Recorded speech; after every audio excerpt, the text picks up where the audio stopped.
Bihar civil code के लिए हम लोगों ने एक शानदार बैच की शुरुआत की है, जिसमें खास तौर पे डिस्क्रिप्टिव इंग्लिश और ऑब्जेक्टिव इंग्लिश, ये दोनों को बहुत ही शानदार तरीके से डील किया जाएगा, किताबों के साथ, अच्छे बोर्ड पीडीएफ के साथ और कई तरह के अन्य टूल्स के साथ ही साथ इसमें बाकी के सब्जेक्ट्स भी इंक्लूड किए जा रहे हैं, जैसे कंप्यूटर, रीजनिंग, मैथ, जीएस। ये सारे सब्जेक्ट्स इसमें इंक्लूड किए जा रहे हैं हिंदी के साथ साथ। तो अगर आप ये कोर्स परचेस करना चाहते हैं तो डिस्क्रिप्शन बॉक्स और कमेंट बॉक्स में इस ऐप का लिंक दिया हुआ है। आप उस ऐप को डाउनलोड करके वहां से आप कोर्स को परचेस कर सकते हैं। कल से इसकी लाइव क्लासेस स्टार्ट हो जाएगी ऐप के अंदर। सर सबसे पहले हम लोग क्लर्क का सिलेबस जान लेते हैं कि सर अब बहुत इंपॉर्टेंट है, क्योंकि एग्जाम पैटर्न जब चेंज हुआ है, कुछ लेवल ऑफ क्वेश्चन जब हमारा चेंज हुआ है, तो उसको जानना तो बनता है भाई कि किस लेवल का क्वेश्चन हमसे पूछा जाएगा। भैया आसान नहीं पूछा जाएगा। अगर आप सोच रहे हैं कि जाएंगे जय माता दी 1 जय माता दी 2 करके तुक्का लगा के चले आएंगे, तो तुक्का वाला बात भूल जाओ। तुक्का वाला बात सक्सेस नहीं होने वाला है आपके एग्जामिनेशन में, है ना। सबसे इंपॉर्टेंट बात यहां पे ये आता है कि सर ये जो सिलेबस आपसे क्लर्क का जो सिलेबस है, देखो मैंने पोस्ट लिखा है, क्लर्क यहां पे लिखा है, और सब्जेक्ट क्या क्या रहने वाला है आपका।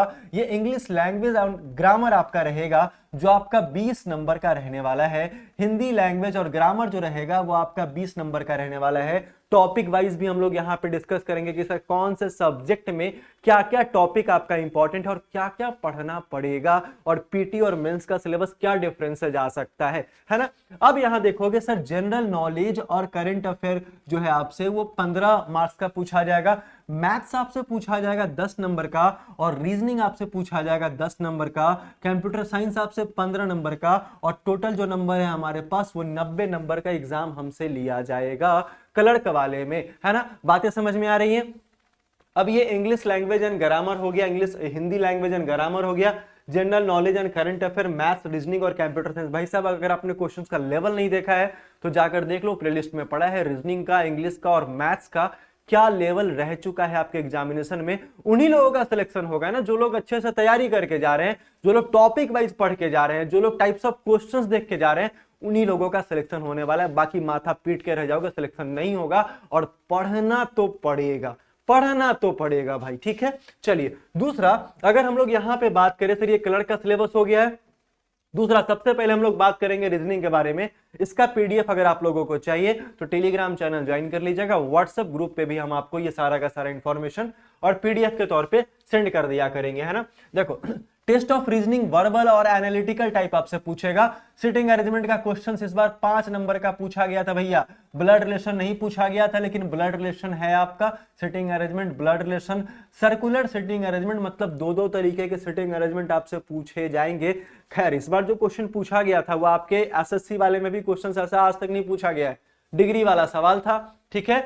दूसरा, एनालॉगी टेस्ट आपसे पूछा गया था इस बार भी, रैंकिंग, सिलोजिज्म और वेन डायग्राम। बस यही आपको चैप्टर पढ़ना, और ये सारा का सारा चैप्टर मैं आपको पढ़ाऊंगा, ठीक है। क्या भाई, मैं आपको पढ़ाऊंगा ये सारा का सारा chapter, sitting arrangement, blood relation, circular sitting arrangement, analogy test, ranking, syllogism और वेन डायग्राम, बिल्कुल 0 लेवल से पढ़ेंगे, है ना। चलिए दूसरा, कि अगर हम बात करें मैथ्स के बारे में, तो मैथ्स का यहां बोर्ड मास आपसे पूछा जाएगा, सिंपल कैलकुलेशन आपसे पूछा जाएगा, टाइम एंड डिस्टेंस आपसे पूछा जाएगा, टाइम एंड वर्क आपसे पूछा जाएगा, calculation of simple and compound interest भी आपका चैप्टर एक टॉपिक दिया है, और रेशियो एंड प्रोपोर्शन भी आपसे पूछा जाएगा। ज्यादा चैप्टर नहीं है, लेकिन उस चैप्टर में टाइप्स ऑफ क्वेश्चंस और क्वेश्चंस का लेवल जो है वो आपका डिफिकल्ट लेवल तो नहीं, लेकिन मॉडरेट लेवल करके रखा है ना, इस बात का ख्याल रखिएगा। चलिए सिलेबस में व्हाट्सएप ग्रुप पे और टेलीग्राम पे सेंड करूंगा। दूसरा,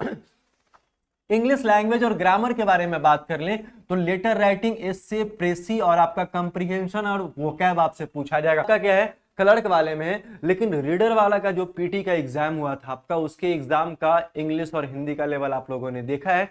अब देखो वहां पे आपका जो 20 नंबर का एग्जाम हुआ था, क्या हुआ था भाई, आपका जो 20 क्वेश्चंस था वो बढ़ाकर आपसे 25 क्वेश्चंस भी करा जा सकता है इंग्लिश में भी, और 25 क्वेश्चंस आपका हिंदी में भी करेगा। इस बात का ख्याल रखना, क्योंकि लेवल वास्ट किया है, पीटी वाले में भी लेवल को उठाया है, और पीटी और मेंस का लेवल तो बराबर रख ही नहीं सकता है, तो मेंस के लेवल में थोड़ा कुछ ना कुछ तो बदलाव आपका करने वाला है, ठीक है।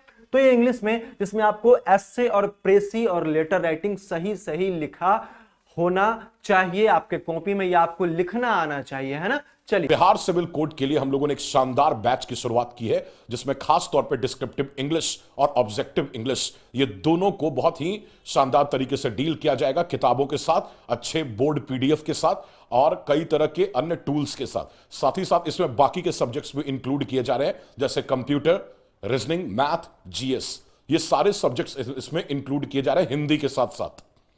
तो अगर आप ये कोर्स परचेस करना चाहते हैं तो डिस्क्रिप्शन बॉक्स और कमेंट बॉक्स में इस ऐप का लिंक दिया हुआ है, आप उस ऐप को डाउनलोड करके वहां से आप कोर्स को परचेस कर सकते हैं। कल से इसकी लाइव क्लासेस स्टार्ट हो जाएगी ऐप के अंदर। दूसरा, अगर हम लोग बात करेंगे यहां पे हिंदी लैंग्वेज और ग्रामर के बारे में, तो ये आपका कंसिस्टिंग लिखा है, कंसिस्टिंग ऑफ लेटर राइटिंग लिखा है, एसे लिखा है, प्रेसी लिखा है, कॉम्प्रिहेंशन है, वोकैब लिखा है। हिंदी का भी सिलेबस लगभग बराबर है, वही जो आपसे इंग्लिश में पूछा गया है उसी को हिंदी में भी पूछा जाएगा, ठीक है। तो ये पीटी और मेंस का सिलेबस जो है वो आपका क्लर्क और रीडर वाले का दोनों का बराबर होने वाला है। लेवल तो रहेगा, लेवल दोनों का अलग अलग होने वाला है, ठीक है, लेकिन जो टॉपिक दिया गया ना वही टॉपिक से क्वेश्चन आपका होने वाला है। अब आ जाइए इसके बारे में, general knowledge and current affair के बारे में। इसमें आपका हिस्ट्री पूछा जाएगा, सिविक्स पूछा जाएगा, ज्योग्राफी है, जनरल साइंस है, कॉन्स्टिट्यूशन ऑफ इंडिया है, लीगल टर्मिनोलॉजी है, ये सारा का सारा टॉपिक है। अब मन में एक सवाल आएगा कि सर आप एक बात बता दो, ये सारा का सारा टॉपिक आखिर हमको मिलेगा कहाँ, ये टॉपिक चलेगा कहाँ। भाई साहब यही क्लास टाइम मैं आपको वीडियो के एंड में बताऊंगा, तो वीडियो के एंड तक बने रहिएगा, ठीक है। आ जाइए, अब कंप्यूटर साइंस में आपसे क्या क्या पूछने वाला है। हिस्ट्री ऑफ कंप्यूटर पूछेगा, fundamental of computers and technology के बारे में पूछेगा, कंप्यूटर एब्रिविएशन पूछेगा, basic of hardware and software पूछेगा, कीबोर्ड शॉर्टकट पूछेगा, ऑपरेटिंग सिस्टम एंड बेसिक पूछेगा, बेसिक फंक्शन आपसे पूछेगा एमएस ऑफिस का, इंटरनेट टर्म्स पूछेगा and service, networking and communication आपसे पूछेगा, सिक्योरिटी टूल एंड वायरसेस आपसे पूछेगा, वायरस के बारे में आपसे पूछेगा। तो ये सारा का सारा टॉपिक बहुत ज्यादा इंपॉर्टेंट है। मैं सारा का सारा पीडीएफ जो है टॉपिक वाइज करके भी डालूंगा, टेंशन मत लेना भैया।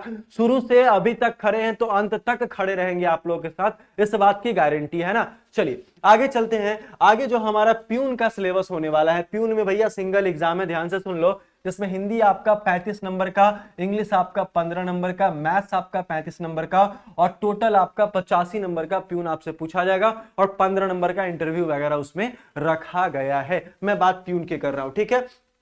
अब जो मैंने सिलेबस यहां पे बताया है, जो भी आपका टॉपिक है, ये सारा का सारा टॉपिक जो है बहुत इंपॉर्टेंट है कोर्ट रीडर वाले के लिए, क्योंकि कोर्ट रीडर का मेंस होने वाला है, क्लर्क का पीटी नहीं हुआ है, ठीक है।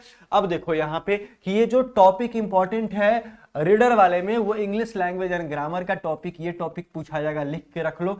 दूसरा आपका हिंदी का भी टॉपिक भैया पूछा जाएगा, हिंदी लैंग्वेज एंड ग्रामर का, consisting of letter writing, essay, precis, comprehension and vocab आपसे पूछा जाएगा। हिंदी इंग्लिश बहुत ज्यादा इंपॉर्टेंट है डिस्क्रिप्टिव के लिए। बाकी 50 नंबर तो यही आपका रहेगा और साथ में जो 40 नंबर बचा है रीडर के लिए, उसका तैयारी भी आपको करना पड़ेगा, जो जीएस सेक्शन से रहेगा, रीजनिंग से रहेगा, कंप्यूटर साइंस से रहेगा, फिर आपका जनरल साइंस से रहेगा, वो सारा का सारा सेक्शन आपको तैयार करना पड़ेगा। सारी की रिस्पॉन्सिबिलिटी हमारी है, टेंशन मत लेना। आप बस कमेंट करना कि सर क्लास कब से स्टार्ट कर रहे हो, वो भी मैं आपको बताऊंगा, ठीक है। कुछ क्लासेज आपका स्टार्ट है। आगे चलिए, आगे आ जाइए। आगे अब हम लोग बात कर लेते हैं date of clerk exam, date of clerk and peon exam के बारे में हम लोग बात कर लेते हैं। तो भाई मैंने आपको पिछले वीडियो में बताया था कि जब तक रीडर का मेंस, भाई ध्यान से सुनना, मैंने क्या कहा कि सर जब तक रीडर का जो एग्जाम होगा आपका, जब तक रीडर का मेंस का डेट नहीं आ